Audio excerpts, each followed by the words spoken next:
Westside Fairytales is a dark fiction and horror podcast. The story you are about to hear is violent and disturbing. Exercise discretion before listening.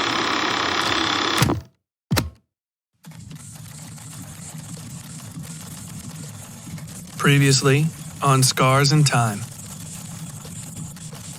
On the day of her 47th birthday, Ash Littletree is beset by three visions. A teenage girl who might have been her daughter, a horrifying nightmare encounter with a doctor in a hospital elevator, and a chance encounter with an infamous painting. She decides to take her daughter and get away from Mike, fleeing, going anywhere he can't find. She finds a typewriter, which she thinks will maybe help her start writing again. In it is a little note, for services rendered. It's just an old hunk of junk Mike dumps on the table one day, covered in dust. It's magic. It's a distraction. They both use it. She finds herself in a life like she's always wanted.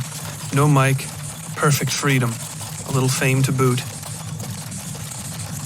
She's trapped in an alternate reality, one where she was too chicken shit to defend herself. It's a nightmare she has to claw her way out of. It's a dream she has to creep her way into. Both of them are dreaming. Only one can wake up. The typewriter is ringing. Scars in Time, Chapter 20. The End.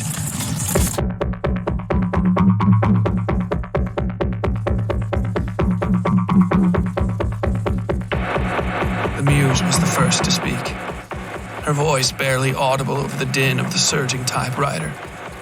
It crashed down over us like a wave, drowning them and filling me with its noise. I had to grab my wrist to keep my fingers from twitching along with the keystrokes. I could hear them. I knew each one of them from the others. Despite the volume, despite the intensity, I could discern the slightest squeak of the underused Q key, the rapid descent of the loose arm on the S. I could hear the story forming word by word around me, filling me with the scents and sights and sounds, making my brain all but pulse with secret knowledge. "Stop her!" the Muse screamed. Ashley echoed the sentiment, though her voice was lost to the maelstrom. I could feel the umbrella man looming behind me, fingers outstretched, but he couldn't touch me. Wouldn't, for whatever reason. Despite my injuries, I pushed on. My bones, my tendons, the shredded flesh in my shoulder. All these things screamed in my mind, but none of them were as powerful as the story itself. Not just my story, no, but the story. The only one. The narrative that had curled my fingers to its purpose and was, even now, grinding me against my own body to see what I was made of. To see if I had what it took to make it to the end. "Get away from us," Ashley whimpered, pushing her daughter behind her. "Stay away, Ash, please. Please, God damn you. All I want is a life for my daughter."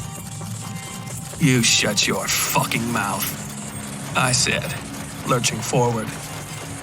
She might have dodged out of my way, and if she had, I would have gone sprawling across the floor. That might have been it for me. She could have done to me what I was about to do to her, and I wouldn't be able to stop it. But Ashley's one real weakness was her love for that kid. Her daughter, Emily. She stumbled back when my bloody fingers reached for the throat of her dress and tangled her legs with her daughter's, sending both of them rolling across the floor. I fell on her in an instant, truly falling, too. My legs barely had the energy to support me anymore, and she managed to get a hand between my nasty little razor and her throat. "Ash!" she said, her own blood mixing with mine and splattering her face. She sputtered and blinked as it choked and blinded her. I freely sliced at her fingers, her palms, cutting her to ribbons. "Please, stop!" she begged. I severed a tendon in her arm, my arm, and this time we shared the pain. I could feel it deeply, as though it had been amplified twofold.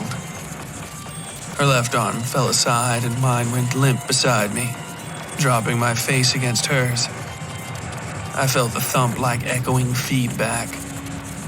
Then I could feel her inside me and myself inside her, sharing the same body again as though we weren't two different people, just as it had been when I first moved to this place. Her fear was palatable, delicious almost. It smelled like victory. My need to kill her was disgusting, outright horrifying to both of us. With her mouth and mind, she begged me to spare her. She told me about her child, Emily. She kept using the name over and over again. Emily, Emily, Emily. Emily who wet the bed just one time and cried about it for a week. Emily who learned how to melt her crayons on the stove and formed them into little wax people. Emily who had to get a hug to go to sleep. She pushed these memories into my head and made me feel them. She forced silvery regret on me so sharp and thin it nearly slid right into my eye socket. But something had been decided. No matter what she did, the die was cast. The keys were falling. This life was mine. Mine. I slit her throat, cutting deep over the trachea and through her carotid artery. I slashed again and again, going deeper and feeling the cold fire of each cut in my own neck. Stroke by stroke, I killed this other self, slicing deeper until the nearly dull razor embedded itself in the wood floor and slipped out of my hand. I felt myself coming to the way a pond returns to stillness after a stone. Ripple by ripple, I became myself again. Ash Holmstrom, the me before I was married. The me of that winter day so long ago. Normal, human enough. Covered in blood in this mist-suspended nightmare kneeling over my own murdered body. Her eyes, my eyes, were cold and colorless and dead. I gathered myself up and stood for just a moment before losing my balance and back-stepping wildly across the floor. I hit the ground and slid like a basketball player selling a foul. "Okay," I said. "I'm done now." "Good show," the strange man said. He was tall enough when he stood that I could see him over the podium, even laying down. To my right, the umbrella man hovered in silence. "Would you like a hand?" "Sure," I said. He reached over and pulled me to my feet. It took me less than a second to realize his arms were about 8 feet long, pushing out of his shirt sleeves like hairy pythons. He maneuvered me to the stage and let me sit. The muse was kneeling beside my dead body, caressing her face and sobbing gently. "What the fuck is wrong with you?" I asked. She turned and glared at me. I could see deeper than the suffused gold surface of her now. Not the typical through her, but actually inside her. Blackness roiled inside her like ink in an amber dipping jar. I saw it dance and push against the surface of her face, thickening the boils there. Some of them popped and bled down over her chin to leave smoking puddles on the ground. "You ruined everything," she said. "Why, you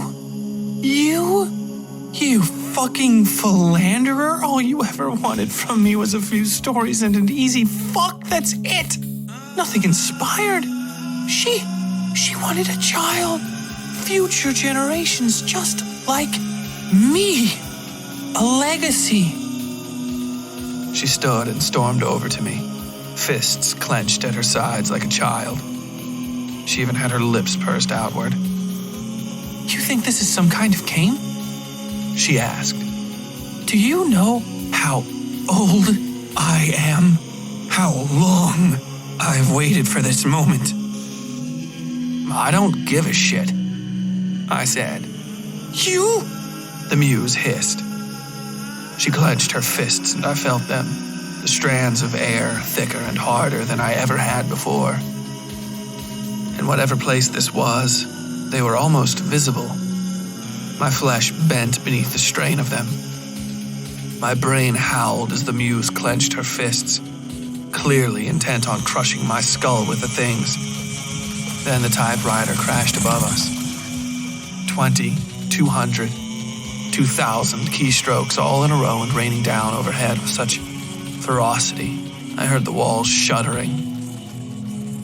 The muse relaxed her hands in an instant, casting horrified eyes at the house around us. The glow of her seemed to dim considerably. Ladies, the man said, our transactions here are yet to be completed. I turned and saw him smiling, though it was more in the normal human fashion now than the curling crescent moon I had seen on his face earlier. Though he did seem impatient and a touch scattered. The patterns on his suit were failing to hold together. The suit itself, in fact, seemed to almost blend into the space around him and made him both more and less material than this nightmare version of my house. I followed his finger to the girl sobbing over her dead mother. Mommy? She was shaking the corpse as best she could with her tiny body. This isn't okay, Mommy. I can't wake up. I don't want to be asleep anymore.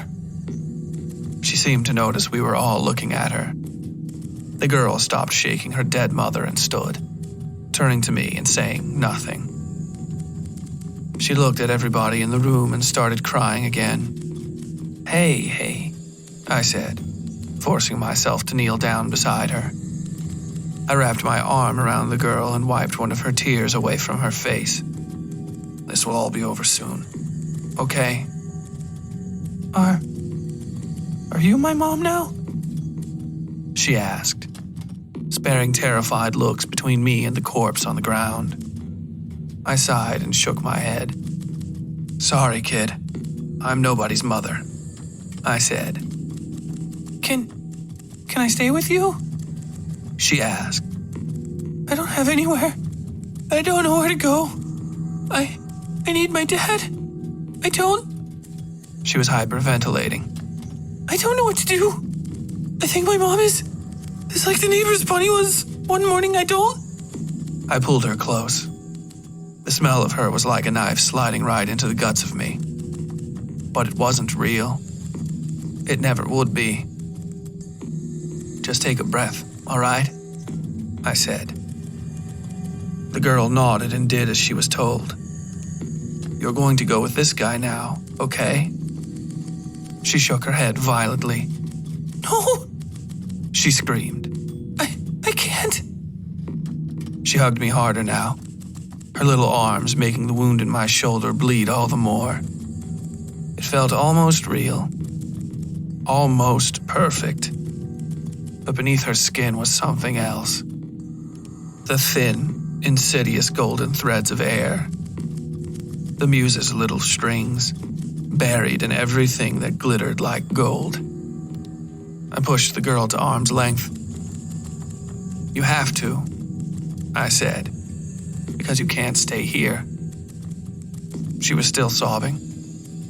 Look, everybody goes with him eventually. Your mom is already gone, see? The girl turned to find nothing more than the broad swath of blood Ashley's slit throat had left spilled on the floor. She hadn't seen the umbrella man spirit the corpse out of the room while she was hugging me, thankfully. It might have made this all the harder. What if it hurts? She finally asked me, finally daring to glance up at the umbrella man. His face seemed more rotten now than it had even a short while ago, when it had nearly dragged me out that door into the mist. I squeezed the girl's shoulders. If it hurts, it won't hurt long, I said. The girl took a breath. What if I die? She asked. You can't die, I told her, because you were never born. She gave me a look unlike anything I have seen before or since. and I lifted her hand to the leather and the hooks of the umbrella man. Those rusty shards sank into her flawless little girl's skin, which bled freely in seconds. The girl touched the blood and held it before her eyes. Then she was floating upward, gently, a thing no less light than air and no more real than a memory. The last I saw of her, she was terrified.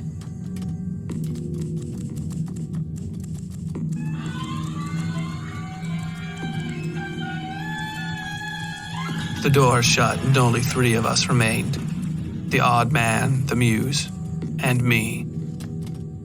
He stood beside the easel, and the muse had clambered up there to stand opposite him. I could tell by the look on her face that she was trying to figure out her next play. The man didn't seem concerned. He was favoring me with an inquisitive, unpleasant look. I have existed a long time as Shamstrom, he said. I have never seen a woman bid goodbye to her own unborn child. Tell me, what was it like? I glared at him, feeling unsteady on my legs again. The sprain seemed to have healed, along with the rest of my injuries. Exhaustion had replaced them all to the letter, hanging around my shoulders like an anchor chain. It was like ripping off my own arm, I said. I turned, bent, and vomited. I could feel tears in my eyes, and I honestly wanted to just fall down and cry. But I could feel that I was still in the red zone. Not everything had been decided yet. I looked up at the muse. She was fixing me with a warm, acquiescent smile, but I could see the darkness dancing behind her glowing blue eyes. Then this is well earned, the man said, taking the picture of me off the easel. The moment it left the wood, the entire edifice of the stage shuddered and vanished with a crunch as though it had never been there. The man didn't so much as move. His feet were already on the floor, but the muse fell several feet and tumbled to the ground. She cursed and stood, brushing herself off. Humans always have such a banal idea of sacrifice until they see one made. But you truly exceeded my expectations, Ash, he said. All those threats, all those failures, and in the center, you, my wonderful little razor. He placed the painting in my hands. It was as hard as human skin. I don't know when I chose you, because I never know those things, he said. His eyes were full of wonder and quite large. The effect of his unraveling had continued. He was unspooling into the house around us, growing more ephemeral and more inhuman.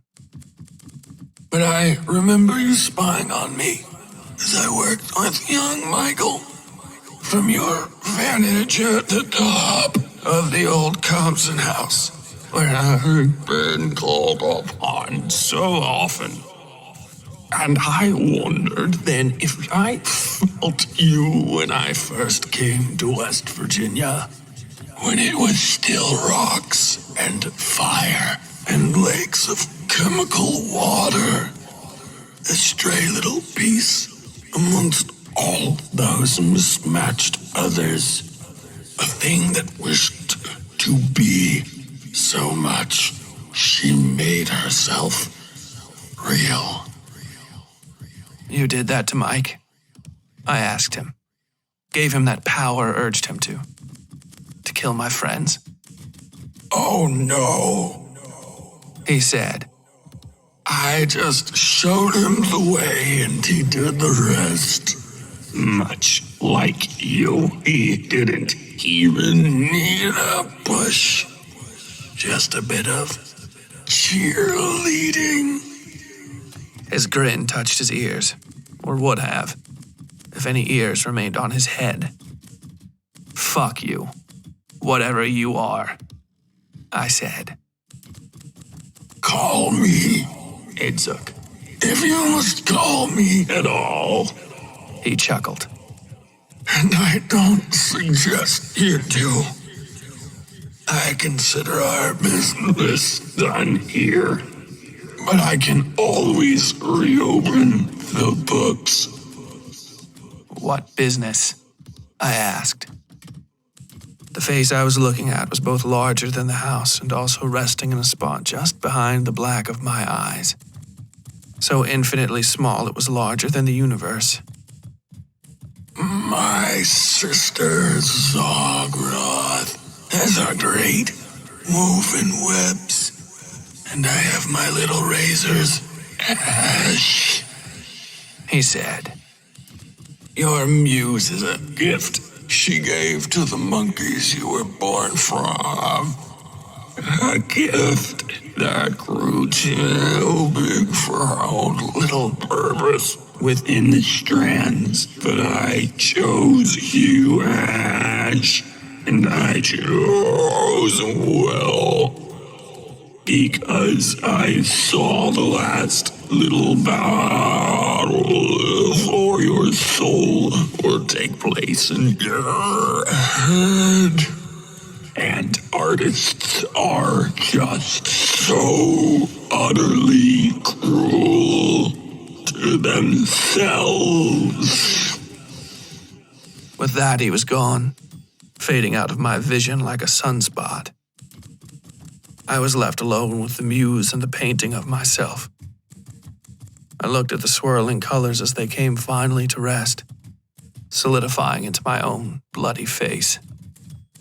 The only thing out of place was the red scarf around my neck, a bit of scarlet fabric that reminded me all too much of Ashley's slit throat and her sobbing child. "Hey there," the muse said. My little ghost put her fingers on my chin and turned my weary head to look her in the eyes. She had a horny co-ed's coquettish smile. Her fingers traced their way along my chin, coming to rest in my hairline and then along my shoulder. I slapped her. "Hey!" she protested, giving me a shocked look and touching the offended cheek. I looked at the painting and then at this dream version of my house, this blood-spattered nightmare of the Great Hall. The muse pushed me and I turned to look at her. She seemed apologetic almost immediately. I'm sorry about what happened," she said. "All this, go away," I said. "I can't," she replied, drumming her fingers together. "I'm sort of stuck with the medium at hand, and that's you. Then shut up while I try to figure out what to do," I said. "Well, I could help you figure out what to do," she said, dancing around me to stay in my line of sight. "With that typewriter, you could do almost anything." I stopped and looked at her. The clatter of the typewriter had died down and I could feel her insidious little threads winding closer. "Remember the girl? You could write yourself younger. Or you could adopt one of the kids from the orphanage and bring them into your life. You could even write her back into existence if you wanted. It wouldn't make a lot of sense, of course, but that doesn't really matter. Not as long as you're happy. Right?" I knew she was running a game, but I couldn't quite figure it out. Then I looked back at the painting. The colors that had settled had now started to swell and shift. Subtle changes built in the eyes and cheeks of the me on the page. And then I realized what she was doing. "Are you trying to make more of me?" I asked, thinking back to the conversations I'd had with the others during the auction. The white hairs and brown hairs that all came from different paths of the same life. Just because they met here, in this place, didn't mean the branches wouldn't split off again in the future. I glared at the muse and she blanched, looking around so I couldn't see her face. "You fucking psychopath," I said, pointing at her. "You're fucking unbelievable." Hey, she said, smoothing her dress and turning back to me. it's not a big... What are you doing? Ash, hey, wait! What I was doing was walking to the fireplace with the painting. Hobbling, really, though I didn't know if I was injured anymore or tired or just losing control over this little bubble reality I had created for this exercise. Had I created it? I can't think of whoever else might have. The muse grabbed my arm and tried to pull me back, though she had little in the way of physicality. Ash, please, baby, don't do this. She said. Look, I'll behave myself, okay? If you break that, I'm stuck with you forever. Ash, I don't want to waste away in this fucking shithole town with you forever. God damn it. Fucking listen to me. Ash, please don't. Ash! I felt the threads of air coil around my throat and arms, threatening to rip me to pieces if I didn't relent. But the typewriter roared and they faded away as quickly as they had come. I turned to see her crumpled in a little pile on the floor, head on her knuckles and her forlorn eyes watching the painting as I threw it into the fireplace. God damn it, she said. The effect wasn't immediate. The painting burned a bit before all hell broke loose. Something like a tear split open in the throat of the hearth, and then the entire house began screaming.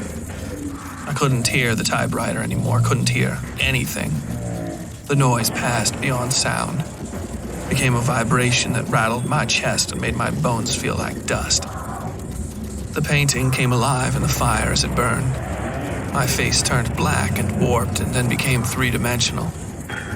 It pulsed and grew like a coal snake on the 4th of July, sparking and then growing into something massive and horrid. A woman-shaped afterbirth that crawled howling from the fireplace, dragging itself smoking and smoldering across the floor until it finally collapsed on the massive tile mosaic.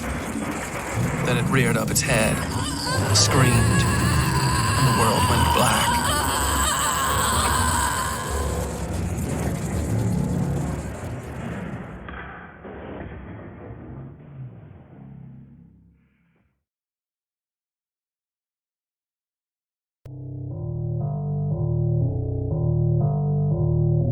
No fucking ads. God damn it. Fucking everywhere. I told you to buy a fucking shirt. Now look at us. No shirts. Too many ads. You hate the fucking ads. You hate my fucking voice. Go join the Patreon. It's just $1. $1 fucking and you get no ads. Sweet fucking deal. Patreon.com/Westside Fairytales. You better fucking do it this time. Stay beautiful, kid.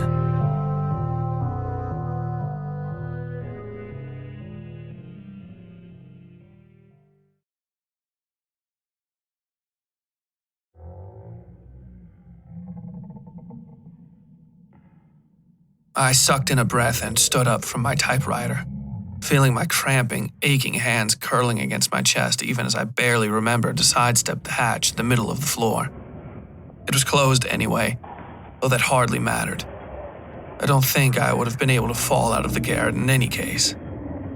As I watched, the paint on the windows boiled and stretched and warped and buckled. Then all of it billowed outward at once. The film of it coming loose from the glass and wrapping up in itself in a great, thick strand in the center of the room. I tried to blink away the sunspots as this thing rolled around in the fresh sunlight. This strand formed a perfect Mobius for just a second, and then slipped into the spaces between the keys on the typewriter. I gave the thing a long, incredulous look, and then winced when a chunk of wood smacked me in the back of the head. I looked up to see daylight twinkling down at me through a fresh hole in the roof of the garret. I heard a heavy thunk and saw another board had fallen loose. Then something crunched and cracked, and I turned to see the window facing downtown Guncotton had spiderwebbed into 1,000 little splinters. "What the fuck?" I said. I was still reeling from just being up here again, even though I had the sudden feeling that I had never really left. Then the entire copper artifice of the weathercock crashed through the roof and destroyed the trapdoor in the center of the garret, leaving me to look clean down into the 4th floor attic. The garret itself lurched upward under my feet, nearly pitching me against the wall. "Oh shit," I said, and without another thought, I hung my lantern on my arm, grabbed the typewriter, and did my damnedest to get my 50-year-old ass down the ladder and then the next set of stairs without tripping and breaking my neck. I heard glass burst the second I was out of the garret. Thankfully, the shards that rained over me were all too small and too slow to cut me. Even after I descended the ladder, the wood planks in the 4th floor attic were shifting beneath my feet, bucking upward underneath me and threatening to shatter even as I walked on them. They were exploding by the time I was on the 3rd floor, sprinting for the stairs beneath a hail of falling splinters. Eventually, I made it down to the grand central hallway, which was its usual blood-free self. The house had stopped shuddering, but I ran all the way out onto the porch as a precaution, fully expecting the entire goddamn building to fall down around my ears. It didn't, though. I peered up around the edge of the patio awning to see if anything was going to hit me if I stepped into the front yard, but I couldn't get a good look. After a second more of waiting, I decided to just say fuck it and drop down onto the porch swing to the right of the door. Taking stock of myself, I realized I'd broken the lantern's housing so badly it'd have to be replaced, but that wasn't a big deal. The typewriter, a heavy old metal motherfucker if there ever was one, was perfectly fine. I thought of the pages I'd left behind in the scramble and realized I had no idea what I'd been writing all this time, though I had been writing my ass off. "Hey," she said, sauntering out onto the front porch wearing sunglasses, a too tight and too short sundress, and nothing else. She didn't even bother hiding the brightness of her skin, though out here beneath the gray leaves of Old Town, she could shine as brightly as she wanted. My ghost was, by far, one of the least odd things in the neighborhood. As if on cue, one of the town's own ghosts, the wooden-plated things everybody called clatter babies, clicked and clacked its way through our yard. It turned its mispainted wood face to us and shook its limbs in some incomprehensible greeting. "Go on, get you," the muse said, plopping down beside me. The clatter baby clicked something offensive her way.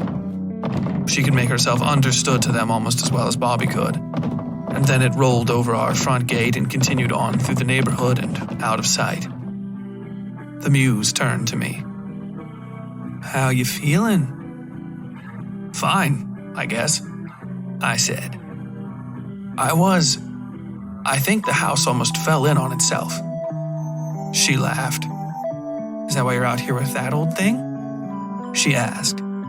She reached over and tapped one of the keys. It slapped home against a page smeared so badly black by the ink ribbon it was ruined. She would have printed an F on fresh paper. "You afraid the sky is going to come down, Chicken Little?" "Chicken Little yourself," I said, reaching over to pinch her leg. She hopped up and out of the way, sticking her tongue out at me and then opening the door to the house. "I want chicken for dinner," she said, "and wine. I've had a very, very hard day." "Whatever," I said, waving my hand at her. She didn't slam the door, which I gave her credit for. She'd been finicky with me my entire life. My entire life. I looked at the typewriter in my lap and pulled free the sheet of ruined paper, turning it over and over in my hands. I could see the indents the keys had made, but little enough remained of the letters to make out anything I could understand. Eventually, I just gave up and crumpled the page into a ball, tossing it aside on the porch. Then I set the typewriter beside me on the swing, lay my head back, and fell asleep in the soft summer heat.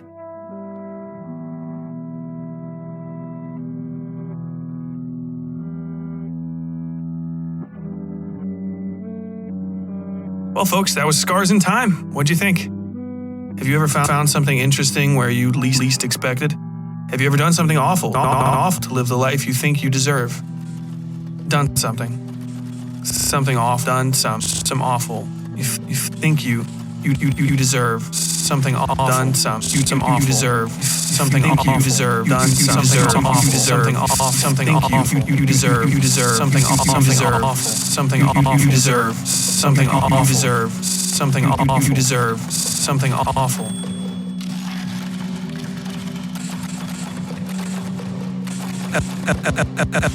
Epilogue.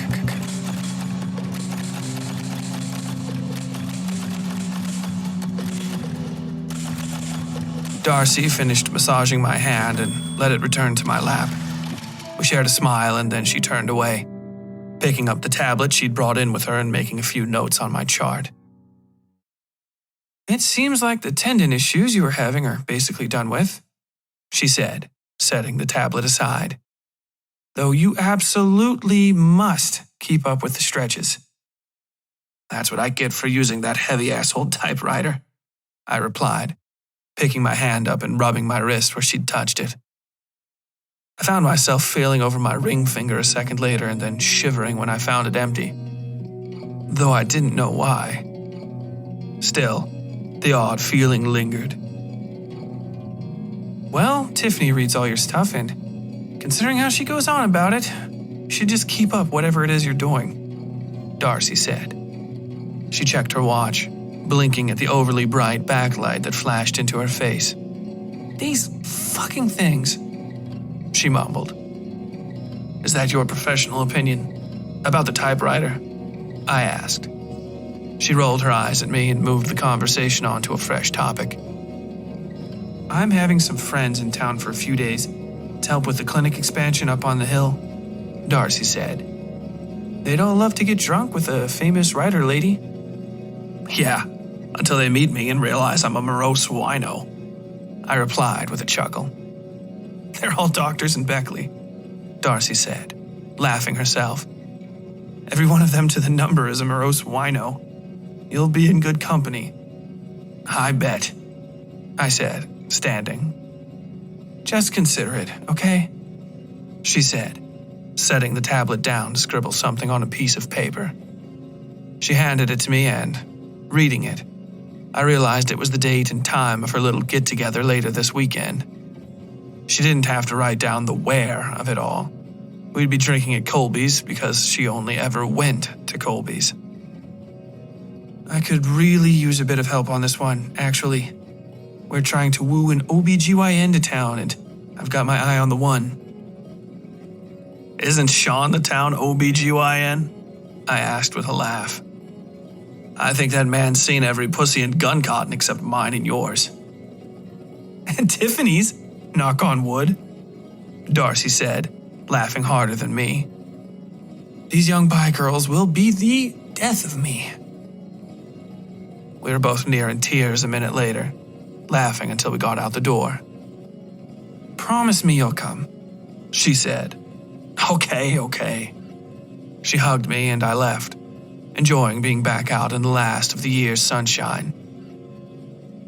I could smell fall lingering just around the corner, which meant another 6 months all but trapped inside with her, and the deluge of calls I could expect from Sue Yin as she prepared for her yearly trip down to Gun Cotton. It had become a tradition of sorts in the 5 years since I'd moved down here and started writing, really writing again. The town wasn't perfect, downright creepy sometimes, in fact. but I got a lot of work done year-round and I couldn't complain, though living with my ghost could get lonely. I ran into Albert riding back down to my house on the incline. The boy had grown into a gangly, exceptionally tall teenager with the most adorable crush on me. He chatted my ear off about the rest of his crew at the orphanage on the entire trip down, ending the conversation with an open invitation to see the house he and some girl were planning to rent together in the near future.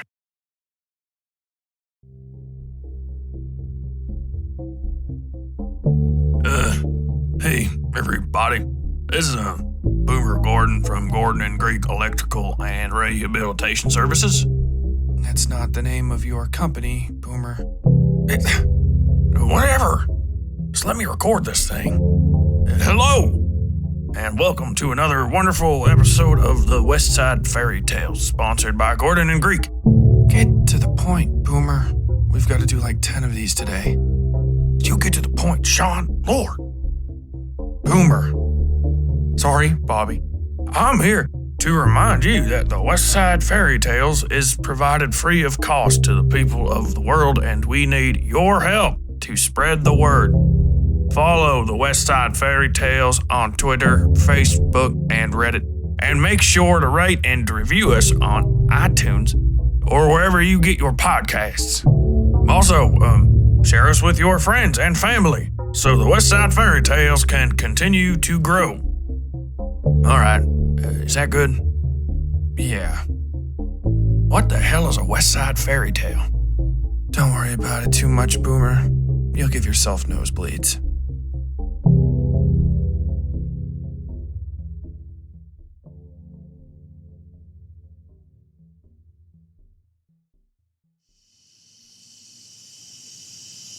The leaves of Old Town were as gray as ever, and I found myself lingering on the bridge between my odd, special neighborhood and the equally odd, special town where I had made my home all these years. Never once since I was a teenager, since the death of my friends in that business with Mike, and the subsequent time in the mental hospital, did I ever think I'd move back to West Virginia. But here I stood, legs firmly planted in the holler running between Gun Cotton's two mountains, big blue and bleak top, sunning myself and breathing in the fresh mountain air. The muse was waiting for me like she always was, dressed in something pointlessly risque and bouncing around the house like she owned the place. To this day, I don't know where she gets her clothes. I don't buy them for her, and she never goes anywhere. Somehow, though, she's always dressed in something modern, fashionable, and terribly trashy. Have you ever thought about how fun it would be if you were a detective? She asked me as I walked through the door. One of the stupid questions she was always trying to spring on me. As usual, she watched my face like a hawk as I answered. No, I said flatly, which was always my response to her inane what-ifs. She looked at me harder and then started pouting, wandering around the hall for a while and kicking at the old burn marks on the mosaic with the ball of her foot, as she was wont to do. Hey, you remember that girl? The one Mike had all wrapped around his finger? She asked. I picked up the mail from the basket beside the door, flipping through a stack of paper as thick as my wrist. I went through the multicolored envelopes twice before realizing my brain had gone off track trying to remember that girl's name. Brenda, I think it was. Maybe Becky.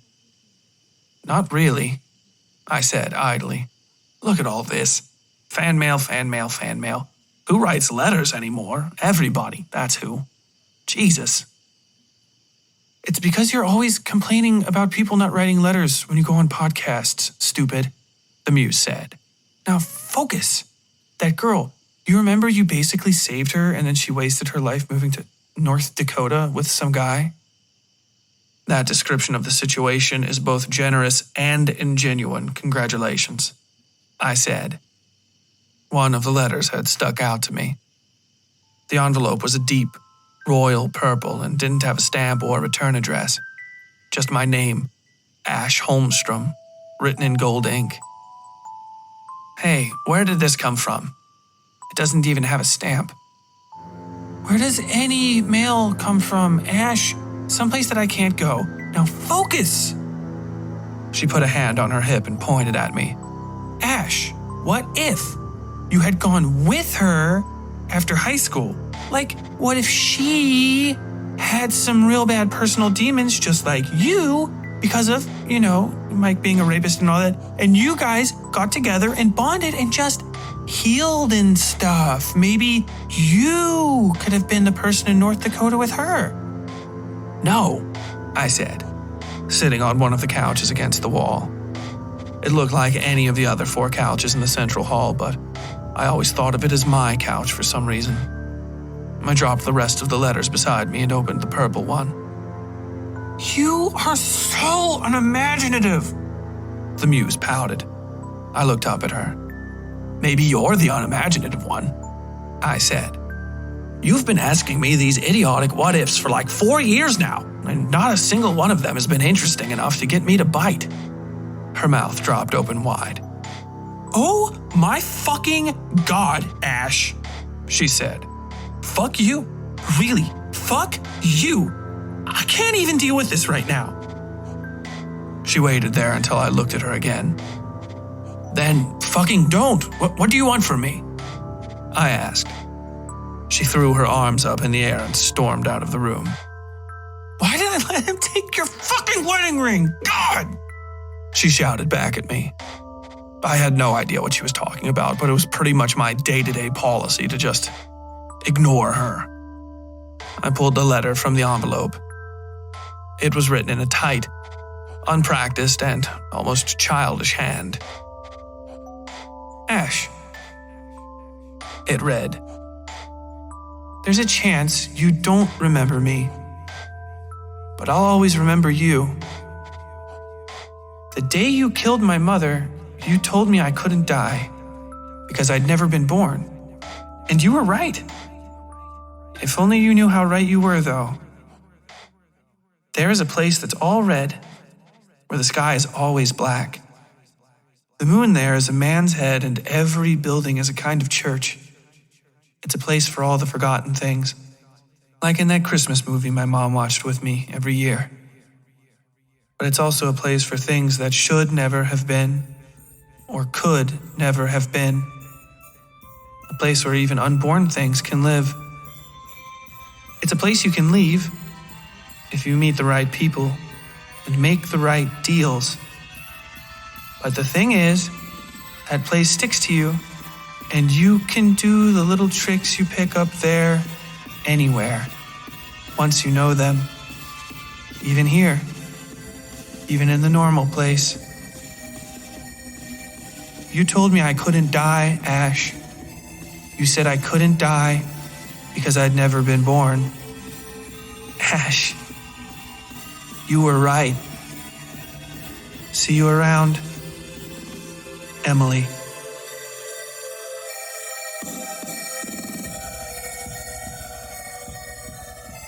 I felt a chill go up my spine, though I didn't know why. People feel a connection to even mildly famous folks like me, like they know me. This wasn't the first letter I'd gotten from some crazy person trying to impress me or scare me, or a little bit of both. It wouldn't be the last. Still, I decided to save the purple envelope to give to Bobby. If anybody could find out if this person was dangerous or not, it would be him. Something felt off about the envelope, however, and I realized it wasn't actually empty.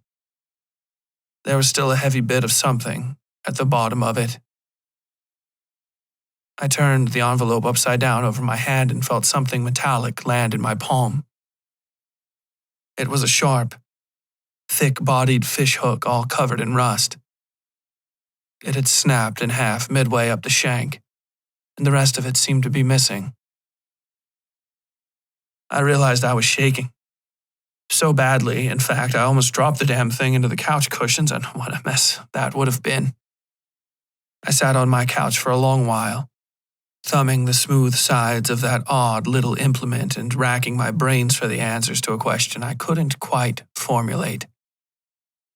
There was something lingering in my skull like a bit of fuzz, or a rough-hewn wall sitting just between me and the truth. I sat there pondering that, not quite noticing as the first gray autumn clouds obscured the sun outside my front door and stole away the bit of light that had found its way inside my home. The end.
Scars in Time was created over 2 years from the summer of 2019 to 2021. Nearly every sound you've heard has been recorded, chopped, spliced, whittled, and screwed in Appalachia, from Sutton, West Virginia to Louisville, Kentucky, and many places between. Our episode art was created by Yui Breedlove, a Nashville-based artist born and raised in Ohio.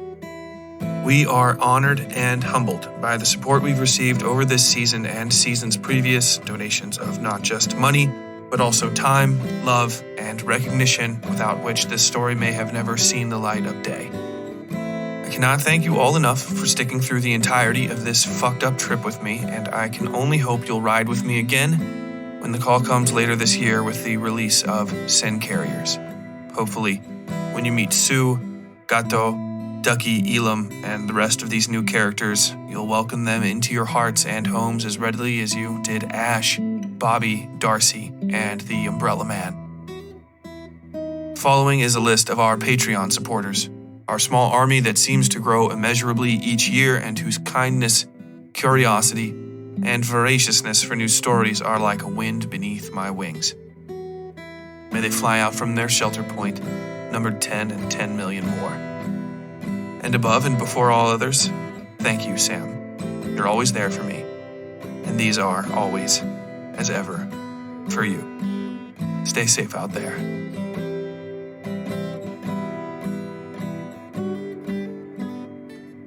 In our Curious Child tier, we have Travis McQuivy, Rebecca Emma, Molly Riefler, Aaron Anspach, Steve Eddy, Baker Wisnat, John Montgomery, Jessica Rabbit, Captain Obvious, Jason Clinton, Michelle Weisenberg, David Shackelford, Trish Barassa, Lisa McKay, Zach McMahon, Nancy Brooks, and Canadian True Crime. In our Marked 1 tier, we have Star, Stormy Weather, CJ Johnson Jr., Angie Watson, Jay Field, Ryan Crum, Gemma Fisher, Gavin Johnson, Kelly Johnson, Rhiannon Elizabeth, Sid Smith, Esmeralda Torres, Lori Vasquez, Mary C., Michelle Mabel, Once Upon a Crime, Teresa Cochran, 1159 Media, and Angris Mechanicus. In our Ascended Faithful tier, we have April Phelps, Christina L. Lewis, Clinton Wright, Beth Lockamy, Marissa Garrison, Brittany Carr, Schmutz, Mary, Charlie Hiltebeitel, Story Machine, Jake Noble, Natalie Viegas, Ruth Levine, Colin, Dana Mora, Sean O'Neill, Jess DeCenso, Garrett Cartmill, and CC Howe. In our Imago tier, we have Sean, Rachel Herbers, Kent Crumley, Kevin League, Jason Wojnowski, Kendria Wells-Young, Matt Weaver, Rabbits Watching, and Slipslider. In our Diosito tier, at the very height of support, we have Jess MC, Melinda J. Bales, Nick Anderson, Jensen Guatz, Jason Young, and Emilio Rodriguez. Stay safe out there.